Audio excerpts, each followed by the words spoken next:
You're on. Okay. Today, hello. Start over here. This is our endorsement interview for U.S. House.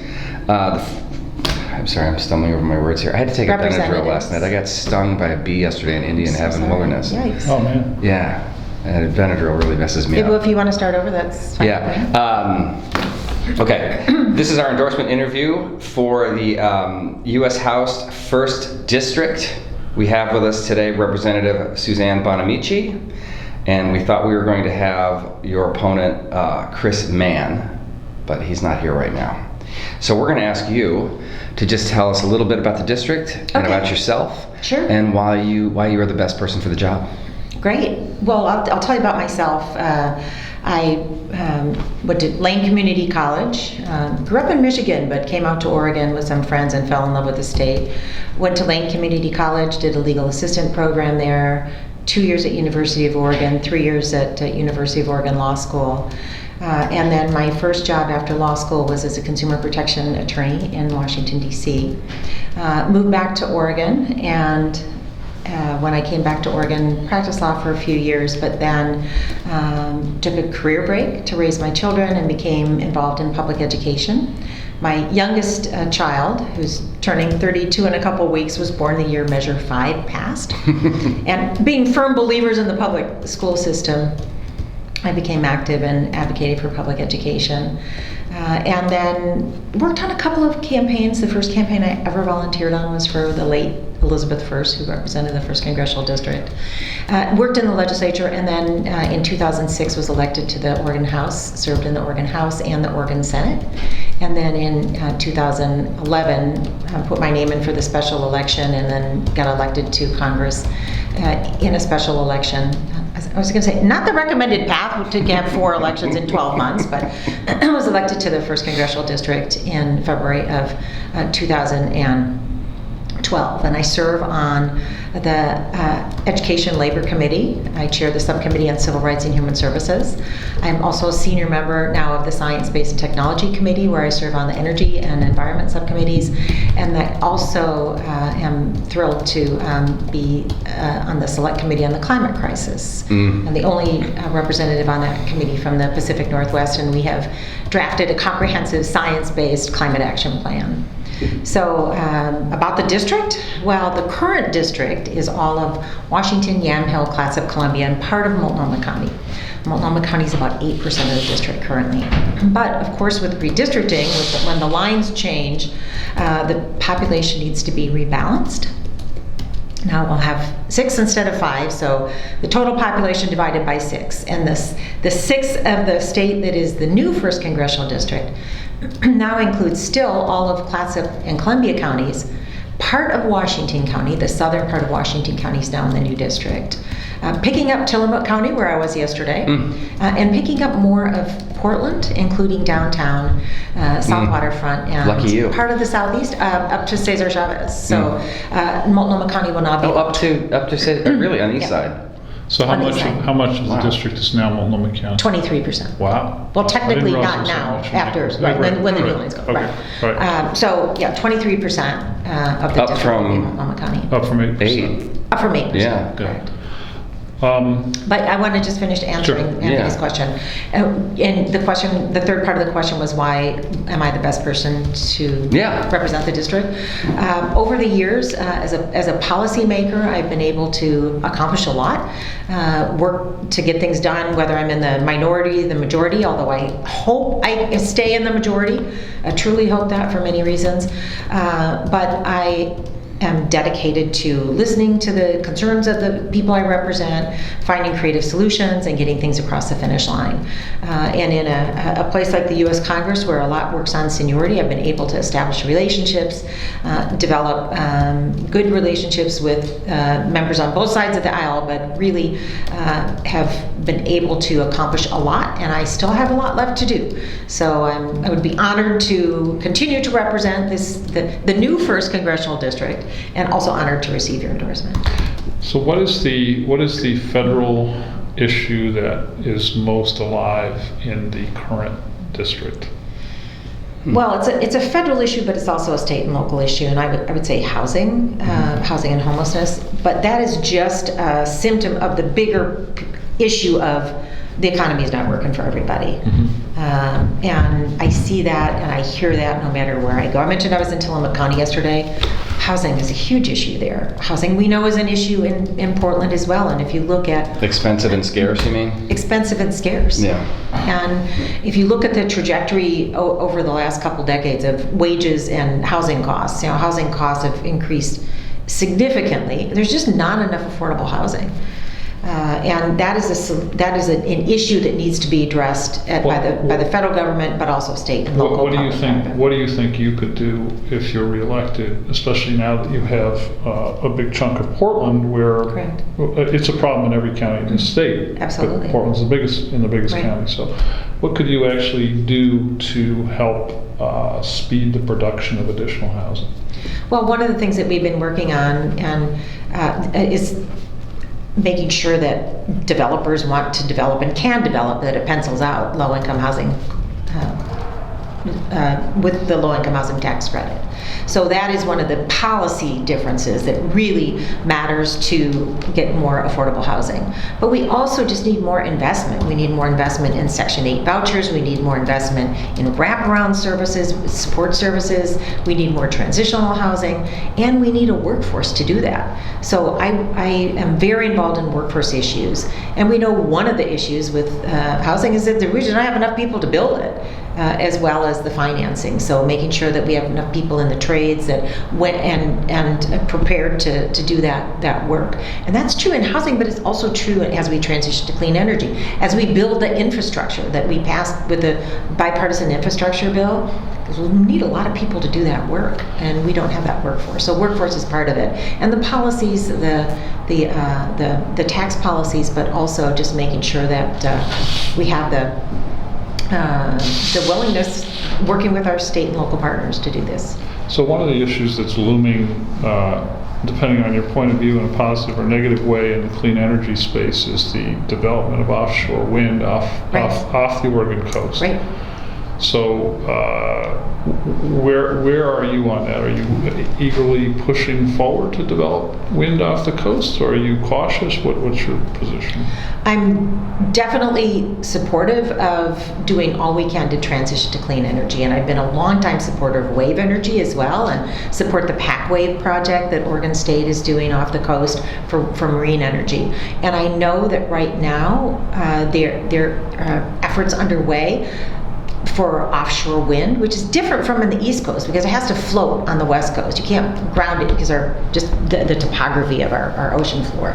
But as long as we have everybody around the table, including the people, for example, who fish for a living, the people who are very interested in environmental protection, and I, as co-chair of the Oceans Caucus, understand that the ocean needs to be healthy for the planet to be healthy, but we must transition to clean energy, and there's tremendous potential in offshore wind. So as we have these conversations with the administration, with the Bureau of Ocean Energy Management, BOEM, we need to make sure that everyone's around the table and that we're listening to the needs of people who are interested in ocean protection and commercial fishing. But we've got to get that transition going for clean energy. So one of the people that Anthony and I speak to who works in clean energy has pointed out to us that there's a lot of pie in the sky talk about this transition to clean energy, but he's pointed to a transmission line that's been planned in Oregon since you were in the legislature. It was actually initially, it's a 300-mile transmission line that the application was first submitted by Idaho Power in 2010.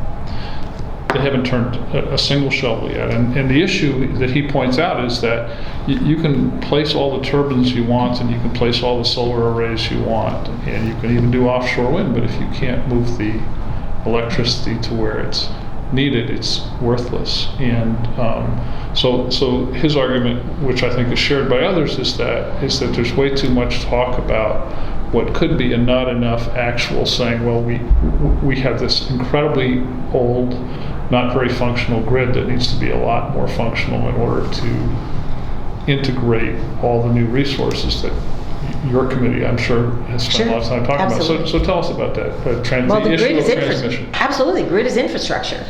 And we passed a big infrastructure bill, and infrastructure isn't just roads and bridges. It's grid, it's charging stations, it's ports, it's levees. And so yes, grid is part of infrastructure, and of course we need to have a way to transmit the energy and store it and transmit it. That's one of the reasons also why I'm grateful for the CHIPS bill that we passed, but also it's called CHIPS in Science, because the CHIPS was part of it. And I'll tell you, there was an effort by many to just pass the CHIPS bill. We need the CHIPS bill. But I, along with many others, said we need more than just the CHIPS. So most of the R&D money is with National Science Foundation, NIST, and National Institute of Standards and Technologies. That's all in the and science part. And if we need more research, how do we build the most efficient grid? How do we do that? I'm grateful for that investment as well. So grid is infrastructure, and we need it. And that's part of infrastructure. So as an Oregon legislator and now as a member of Congress, you represented Washington County, which has both the heart of the state's tech industry, right, but also a lot of really valuable farmland. And it's kind of a battleground as to, okay, if the CHIPS money were to be available, if there were to be an opportunity for Oregon to build, for Intel or others to build large new multi-billion-dollar plants, that would threaten some of the farmland that's at the basis of our vaunted land use planning laws. So there's a big conflict there. Tell us how you're thinking about that conflict. Well, I do serve on the state committee, the semiconductor task force, and that is one of the issues that's coming up. And we know that first of all, just to clarify, Intel is growing in, building the plant in Ohio. Yeah. They had a heck of a lot more ready to build industrial land and a huge package of incentives. But they're not. It's not like they're picking up from here and moving there. They're still here, and a lot of the R&D work happens here. So I know the conversations are, and land use obviously isn't a federal issue, but I know that there are conversations happening about the need to protect our valuable farmland, but also to have a message that we are open for business in Washington County and in Oregon. So again, land use is not a federal issue, but I'm very aware of the conversation, aware of the need to have the space for growth. But a lot of that, the investment is going to be in the R&D that is happening here in Oregon. That doesn't need huge additional fabs like they're building in Ohio. Can I just add one more thing though? Before I forget, I do want to add that. And I see it as related, that growth in Oregon and growth in Ohio are two different things post-Dobbs. Because there are a lot of people who don't want to move to Ohio right now. There are people who don't want to send their kids to school in Ohio, to college, because they don't respect the right of people to make their own reproductive health care decisions, and we do. So I see Oregon as get extra points in that, because for that critical reason that we respect people's autonomy. It doesn't seem to be. I marvel at that. It doesn't seem to be hurting population growth in Texas or so it kind of baffles Florida.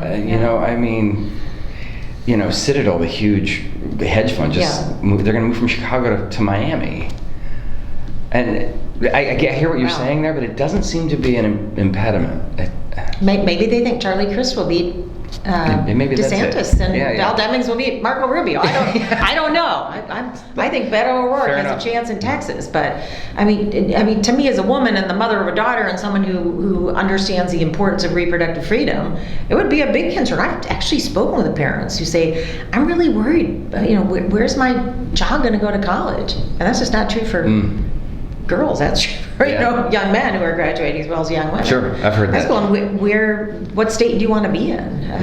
And it's really, I think we're going to see a lot of fallout from that decision, and it's going to affect the economic issues. Have you been following? This is my pet issue. Have you been following the next renewable fuels project in Port Westward at all? Yes, I have. What do you think of that? I mean, this is climate. It's jobs. Right. It's Texans. What's your impression? Well, I've been trying to follow, as much as I can. I know there was originally a concern about environmental issues, and they're working on an environmental impact statement, which I'm I believe needs to be done. There was a decision that it needed to be done. See what that says. And my office has said, okay, we're going to do everything we can to make sure that that gets done expeditiously so you can get the information you need. But I also understand the concerns about the river and the environment. I know there's a great need for jobs up there in Columbia County, and appreciate that. Look forward to seeing what the environmental impact statement says. Yeah, I guess that could be up to a year. I don't know Those are how long slow. it's going to take. Those are slow. Yeah, they are Well, slow, but they're important. It's an important part of the process. What have you done in the past 2 years? What's an example of a concrete step that you've taken, bill that you've passed, bill that you've helped kill, that has made your constituents' lives better? Oh, thank you for that question. The American Rescue Plan we passed, the COVID relief plan, largest federal investment in education to get to our school districts so they can, whether they need to, and some flexibility, if they need to update their HVAC system, if they needed to get PPE supplies, if they needed to have smaller classes. So large federal investment in education with the American Rescue Plan. The infrastructure bill that was passed on a bipartisan basis, which I strongly supported. That infrastructure bill is going to make a tremendous difference here in Oregon and across the country. As I mentioned, not just roads and bridges, but EV networks, grid, huge accomplishment. We had a lot of infrastructure weeks during the previous administration. We actually got it done. We passed the bipartisan Safer Communities Act too. Gun violence prevention is a big issue. It's not as much as we need to do, but it's significant. And in fact, as part of that funding, part of it goes to school districts because the tragedy of school shootings. I worked with the Department of Education and called for them to clarify where that money can go. Oregon's getting about $8 million for school safety through that legislation as well. And then the Inflation Reduction Act, tremendous differences that will make in people's lives. From lowering the cost of prescription drugs and capping the cost of insulin for seniors, and lowering healthcare costs for many people, but also all those provisions in there that help transition to clean energy. And I had a conversation. Speaker Pelosi was here, you may know, for Congressman Blumenauer's event. We had a roundtable conversation at Energy Trust of Oregon hosted, and a woman named Sammy told her story there. She said that working with Energy Trust of Oregon, she was able to make efficiency upgrades to her home. She now has a credit on her energy bill.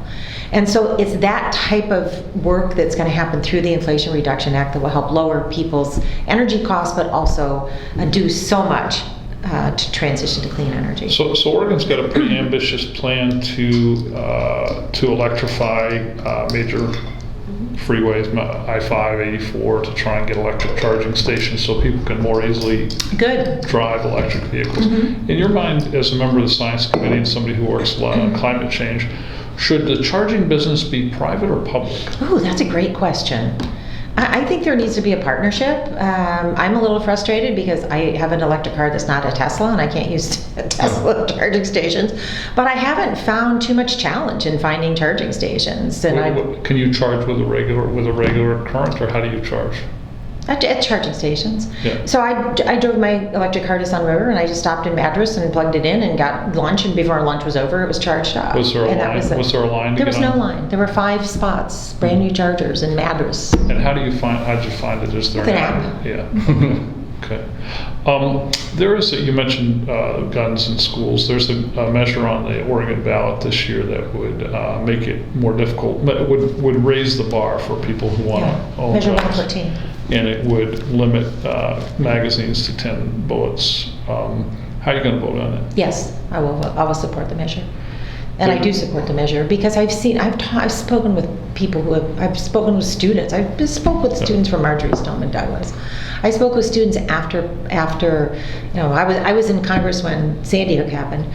I spoke with students after, Umpqua Community College. I had a student at a town hall meeting say the first thing she does when she gets into a classroom is try to figure out where she can hide and how she can escape. It's unacceptable. So yes, I do support. Okay, there's another ballot measure that would enshrine in the Oregon Constitution the concept that healthcare is a right. And you're a lawyer. I don't think you're a constitutional lawyer, but should we be trifling with the Constitution in that fashion? Do you support that? I do support that measure. Why?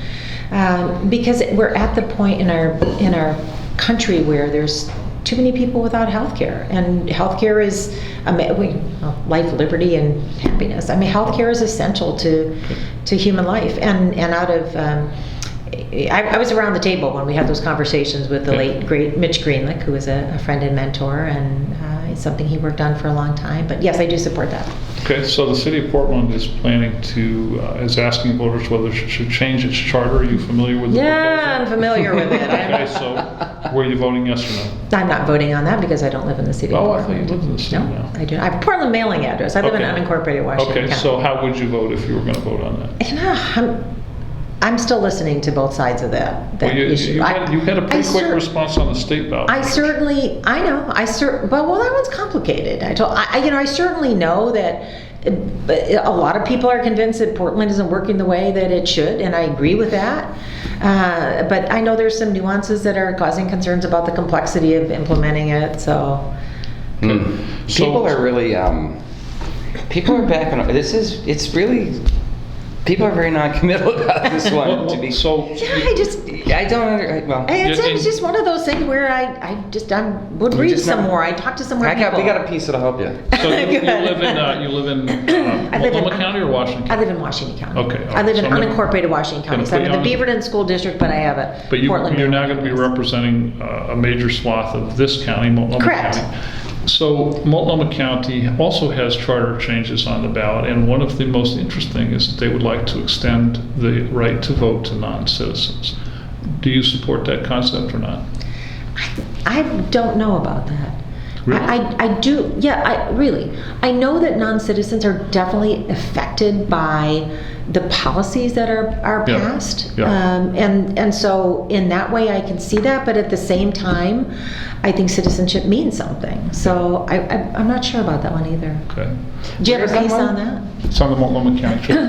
It's on, Yeah. And it's to vote just on county measures, right? Right, because they couldn't vote on federal measures, so now we would be right. asking Yeah. elections officials to create Have a a whole new separate- bunch of yeah. ballots and, Again, I want to think about that some more. okay. You mentioned that you work across the aisle. Can you give us an example of a place on which you have individually and specifically worked with a Republican member of Congress? Sure, I can give you several.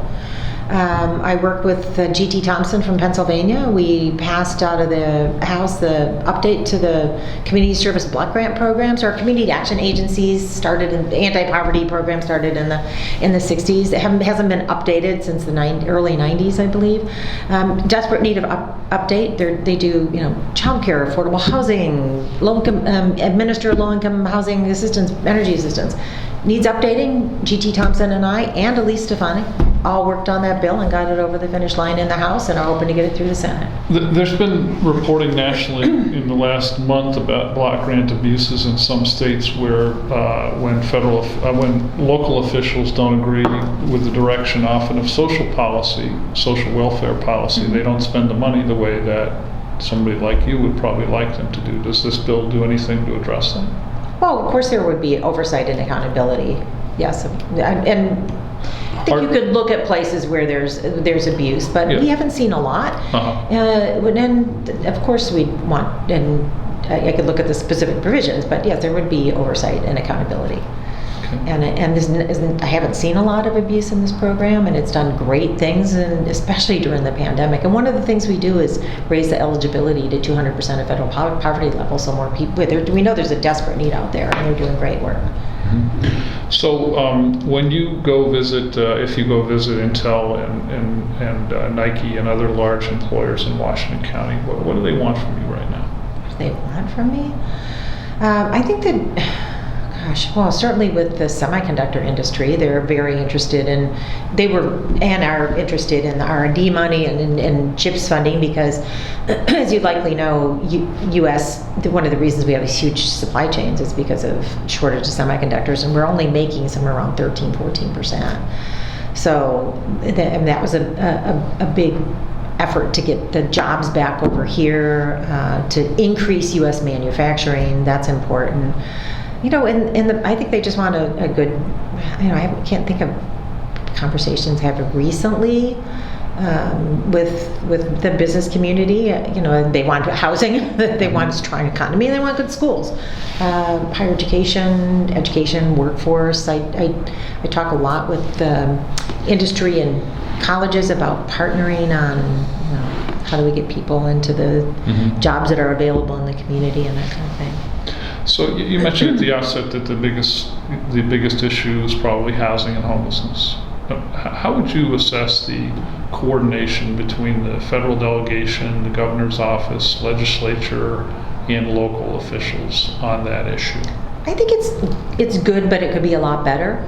And I look forward to the continuing conversations, particularly with a lot more Multnomah County, but acknowledging that housing is an issue everywhere. It's going to take all of us working together to solve this issue. What would make it better? Would it be better if the governor said, whoever the next governor is, said, I'm going to deputize, I'm going to find some hotshot from outside of government to come in and be my homeless czar? Do we need something like that? I don't think so. No. I think it's just going to be a willingness to sit down around the table and say, what can we do to make this happen? And I know that there have been some conversations, that there obviously need to be more.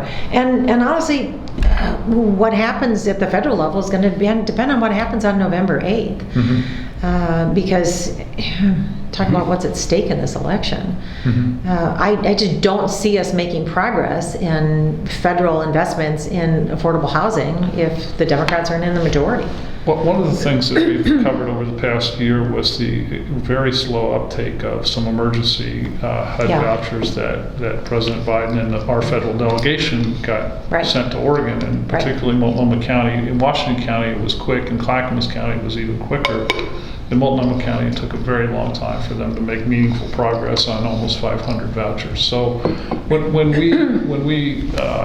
citizens see something like that, they really scratch their head. They can see that there's a crisis on the streets, and they hear you and other elected officials talk about how important it is, and then they see something like that. It doesn't really inspire confidence. So tell us. I hear you. That would be frustrating. And if I need to, directly call commissioners, I will do that. Excuse me. If we do have some sort of convener, we need to do that. We need to make sure that everyone understands the urgency of this issue. But again, this is the housing homelessness is just one of the signs that the economy is not working for everyone. We still have gaps in healthcare. We still have gaps in access to mental health care. We still have gaps in access to opportunities and good jobs. So housing happens to be one that's very visible and very important, but it's I think a bigger sort of economic inequality issue. So we're almost out of time, but I just want to push you on that a little bit, because unemployment is close to an all-time low. Yeah, it is. The rate of uninsured Oregonians is at an all-time low. So we actually have some parts of the social safety net or some parts of the economy working very well together. Yet if you look at Echo Northwest or the state economists' analysis, Oregon ranks near the bottom in housing production. And we have a large state that is lightly populated. Yeah.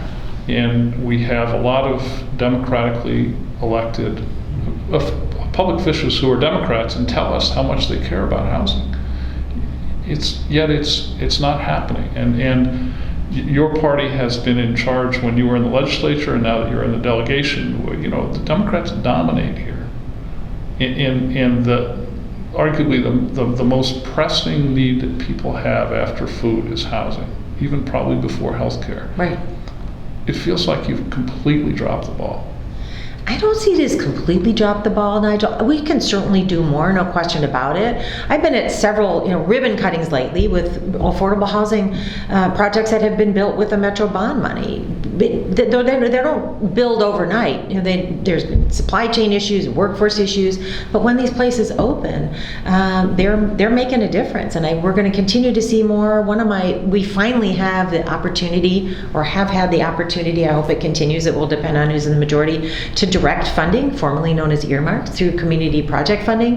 One of my community projects is funding for the Fairfield Apartments in Portland, to very low income housing, to get dollars dollars in there so they can finish the renovation and help fill that gap. So it's slow, it's too slow, but there is progress being made, definitely not enough.